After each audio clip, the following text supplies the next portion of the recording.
My mom is one of the strongest Black women that I know, and I'm so grateful that she is my mom. My brother and I am the oldest of two. We watched her work full-time and struggle to make sure that we had the very best. And I think she put more on me as a girl, as the oldest, to be an example to my brother. I used to get upset because he didn't come home with 90s and it was okay, but when I didn't come home with 90s, it was a problem. But ultimately, I realized years later that my mom did the very best that she could, as she was raised by a strong Black woman. I am the first in my family to graduate from college. I'm the first in my family to get her master's degree. And so all of these firsts is really because of the sacrifice of my mom and the generations that came before her.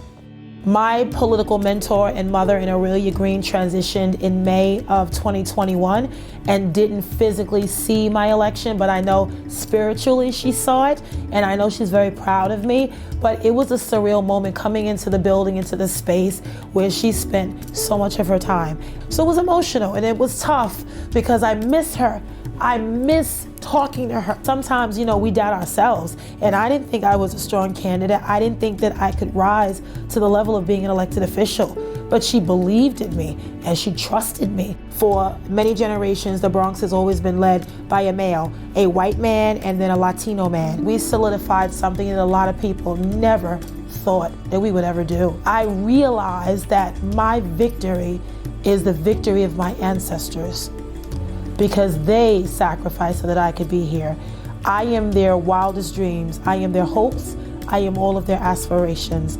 I am everything that they fought for. The world is yours to explore. And I, as your Bronx Borough president, am a living witness and a living example of all the great possibilities that you have. Because there were many people that told me I couldn't do it, just like they say to you. It's not your time. Fall back. Take a seat. Exit stage left, right? Whatever they say to you, they said to me too. But guess what? I didn't listen. I was born in the Dominican Republic, in the capital, Santo Domingo. I came to this country at the age of 6. My mom is relentless. She put us first each and every time. And she came to this country also not speaking a word of English, and she just navigated. To quote the great Tupac, although we had it rough, we always had enough, and that was my upbringing. Then I later realized that my adversity was my superpower, right? Because in that, I was able to say, okay, this is difficult, and I know it because I have lived experience, so how can I make it easier? The borough president, she always says you can't be what you can't see. And that's exactly what my upbringing was about. I didn't see folks that look like me in these roles. Really believe and lean into women. We know what we're doing. We have lived experience, we have professional experience.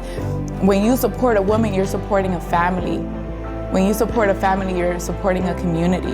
What's important is to create a pathway for other women to encourage them to take up space in spaces where they're not often welcomed. We are the only borough led by 2 women in the city of New York. We're here to stay, and we're here to open doors, and we're shattering the glass ceilings.